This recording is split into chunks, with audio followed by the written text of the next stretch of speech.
हरे कृष्णा। आज हम आपको सुनाएंगे परिवर्तनी एकादशी 2024 की पूरी व्रत कथा। आपसे प्रार्थना है कि ये कथा अंत तक अवश्य सुने, क्योंकि अधूरी कथा सुनने से दोष लगता है। और कथा शुरू होने से पहले एक बार कमेंट्स में दिल से जय श्री लक्ष्मी नारायण जरूर लिखें। भगवान श्री हरि विष्णु इस कथा को परिवर्तनी एकादशी के दिन सुन रहे सभी भक्तों के सारे दुख दर्द कष्ट समस्याएं दूर करें और उनका जीवन धन समृद्धि से भरें। तो आइए अब शुरू करते हैं परिवर्तनी एकादशी की कथा। श्री गणेशाय नमः।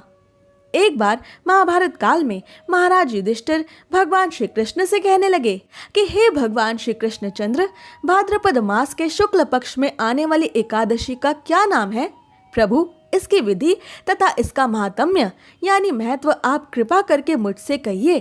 तब भगवान श्री कृष्ण कहने लगे कि हे सम्राट युधिष्ठिर, इस पुण्य स्वर्ग और मोक्ष को देने वाली तथा सब पापों का नाश करने वाली उत्तम वामन एकादशी का महत्व मैं तुमसे कहता हूँ, तुम इसे ध्यान पूर्वक सुनो। ये एकादशी पद्मा या परिवर्तनी एकादशी या जयंती एकादशी भी कहलाती है। इसका यज्ञ करने से वाजपेय यज्ञ करने का फल मिलता है। पापियों के पाप का नाश करने के लिए इस एकादशी से बढ़कर कोई उपाय नहीं है। जो मनुष्य इस एकादशी के दिन मेरे वामन रूप की पूजा करता है, उससे तीनों लोग पूज्य होते हैं। अतः मोक्ष की इच्छा करने वाले हर मनुष्य को इस एकादशी के व्रत को अवश्य करना चाहिए। जो इस एकादशी के दिन कमल नयन भगवान श्री हरि विष्णु का कमल से पूजन करते हैं, वे अवश्य भगवान नारायण के समीप वैकुंठ जाते हैं। जिसने भाद्रपद मास के शुक्ल पक्ष की एकादशी को व्रत और पूजन किया, उसने ब्रह्मा विष्णु सहित तीनों लोकों का पूजन किया है, ऐसा मानना चाहिए। अतः हरिवासर अर्थात एकादशी का ये व्रत अवश्य करना चाहिए। ये एकादशी भगवान विष्णु के शयन में चले जाने के बाद आती है और इस एकादशी के दिन शयन करते हुए भगवान श्री हरि विष्णु करवट लेते हैं, इसलिए इसको परिवर्तनी एकादशी भी कहते हैं, क्योंकि इस दिन भगवान हरि की शयन की मुद्रा में परिवर्तन होता है। भगवान श्री कृष्ण के ऐसे दिव्य वचन सुनकर युधिष्ठिर महाराज बोले कि हे भगवान, मुझे अति संदेह हो रहा है कि आप किस प्रकार सोते और करवट लेते हैं तथा आपने किस तरह राजा बलि को बांधा और वामन रूप रखकर आपने क्या क्या लीलाएं की, चतुर्मास के व्रत की क्या विधि है तथा आपके शयन करने पर मनुष्य का क्या कर्तव्य है। हे प्रभु, कृपया आप मुझे ये विस्तार से बताइए। तब भगवान श्री कृष्ण युधिष्ठिर से कहने लगे कि हे राजन, अब आप सब पापों को नष्ट करने वाली परिवर्तनी एकादशी की कथा का श्रवण करें। त्रेता युग में बलि नामक एक दैत्य था। वह मेरा परम भक्त था। विविध प्रकार के वेद सूक्तों से वो मेरा पूजन किया करता था और वो नित्य ही ब्राह्मणों का पूजन तथा यज्ञ के आयोजन को किया करता था। लेकिन इंद्र से द्वेष के कारण उसने इंद्रलोक तथा सभी देवताओं को जीत लिया था। इस कारण सभी देवता एकत्र होकर सोच विचार कर भगवान विष्णु के पास गए। बृहस्पति सहित इंद्र आदि देवता प्रभु श्री हरि नारायण के निकट जाकर और नतमस्तक होकर वेद मंत्रों के द्वारा भगवान हरि का पूजन और स्तुति करने लगे, ताकि विष्णु जी राजा बलि से देवताओं को स्वर्ग वापस दिलाने में उनकी सहायता कर सके। श्री कृष्ण आगे बोले, अतः मैंने वामन रूप धारण करके पृथ्वी पर 5वां अवतार लिया और फिर अत्यंत तेजस्वी रूप से राजा बलि को जीत लिया। इतनी वार्ता सुनकर राजा युधिष्ठिर बोले कि हे जनार्दन, आपने वामन रूप धारण करके उस महाबली दैत्य को किस प्रकार जीता? तब श्री कृष्ण कहने लगे, मैंने यानी वामन रूपधारी ब्रह्मचारी ने बलि के द्वारा आयोजित किए गए महायज्ञ में जाकर राजा बलि से 3 पग भूमि की याचना करते हुए कहा, ये मुझको 3 पग के समान भूमि की याचना है। हे राजन, क्या तुम ये मुझे प्रदान करोगे? ये भूमि तुम्हें अवश्य ही देनी चाहिए। राजा बलि ने मेरा छोटा कद और छोटे चरण देखकर मेरी इस इच्छा को तुच्छ याचना समझा और 3 पग भूमि मुझे दान करने का संकल्प दे दिया। तब मैंने अपने त्रिविक्रम रूप को बढ़ाकर भूलोक में पद, भुवरलोक में जंघा, स्वर्गलोक में कमर, महालोक में पेट, जनलोक में हृदय, यमलोक में अपने कंठ की स्थापना की। मैंने सत्यलोक में मुख और उसके ऊपर मस्तक स्थापित किया। तब सूर्य, चंद्रमा आदि सभी ग्रह गण, योग, नक्षत्र, इंद्र आदि देवता और शेष आदि सब नागगणों ने विविध प्रकार से वेद सूक्तों से मेरी प्रार्थना की। तब मैंने राजा बलि का हाथ पकड़कर कहा कि हे राजन, एक पद से पृथ्वी तथा दूसरे से स्वर्ग लोक पूर्ण हो गए, अब मैं अपना तीसरा पग कहाँ रखूं? तब राजा बलि समझ गए कि मैं कोई साधारण वामन नहीं बल्कि उनका ही इष्ट भगवान नारायण हूँ। बलि का अहंकार चूर हो गया। तब राजा बलि ने अपना सिर झुका लिया और मैंने अपना पैर उनके सर पर रख दिया, जिससे मेरा वह भक्त पाताल लोक को चला गया। फिर बलि ने प्रार्थना की कि मैं सदा उसके साथ रहूं। तब उसकी विनती, भक्ति और नम्रता को देखकर मैंने कहा कि हे बलि, मैं सदैव तुम्हारे निकट ही रहूंगा।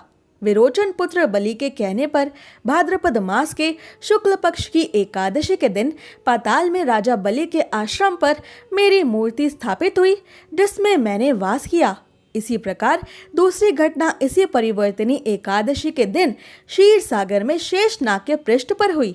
हे राजन, इस एकादशी को भगवान नारायण शयन करते हुए करवट लेते हैं, इसलिए तीनों लोकों के स्वामी भगवान विष्णु का इस दिन पूजन करना चाहिए।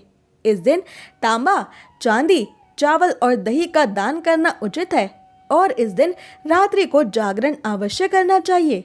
इसके आगे श्री कृष्ण युधिष्ठिर महाराज को परिवर्तनी एकादशी की वो कथा सुनाते हैं जो ब्रह्मा जी ने नारद मुनि को सुनाई थी।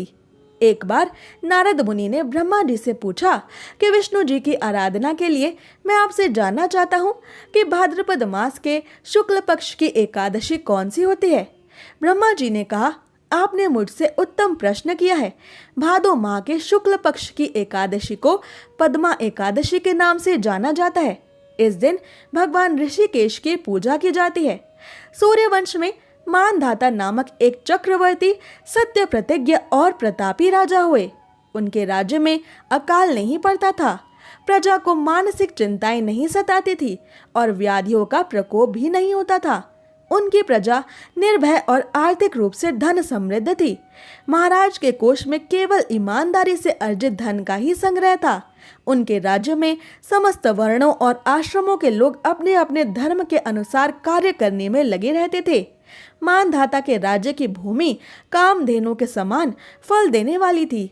उनके राज्यकाल में प्रजा का जीवन काफी सुखमयी था। एक बार किसी कर्म के फल भोग के कारण उस राजा के राज्य में 3 वर्षों तक वर्षा ही नहीं हुई, जिससे भूख से पीड़ित प्रजा नष्ट होने लगी। तब प्रजा महाराज के पास आकर कहने लगी कि आपको प्रजा की बात को अवश्य सुनना चाहिए। जल भगवान का निवास स्थान है, इसलिए वे नारायण कहलाते हैं। नारायण स्वरूप भगवान विष्णु सर्वव्यापी है। वे ही मेघ स्वरूप होकर वर्षा करते हैं और वर्षा से अन्न पैदा होता है और अन्न से प्रजा जीवित रहती है। महाराज, इस समय अन्न के बिना प्रजा का नाश हो रहा है, अतः आप कोई उपाय कीजिए।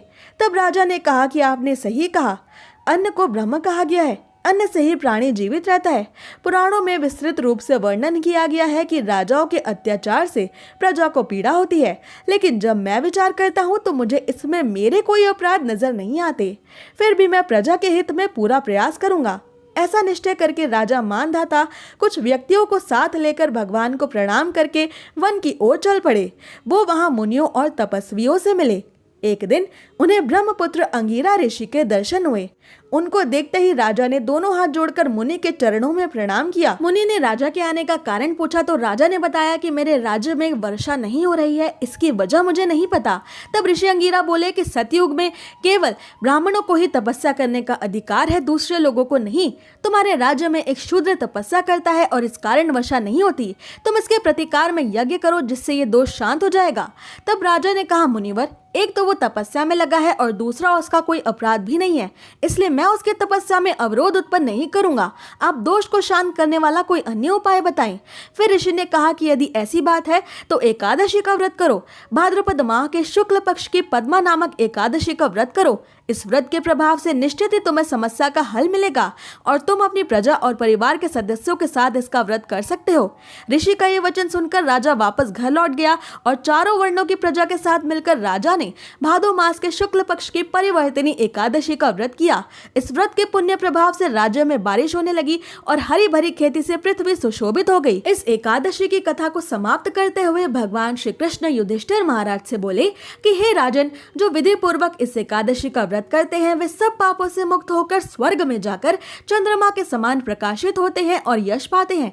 जो इस पाप नाशक कथा को एकादशी के दिन पढ़ते या सुनते हैं उनको हजारों अश्वमेध यज्ञ करने का फल प्राप्त होता है। अगर आपको ये कथा पसंद आई तो ऐसी ही कथाएं सुनने के लिए हमारे चैनल को सब्सक्राइब करें।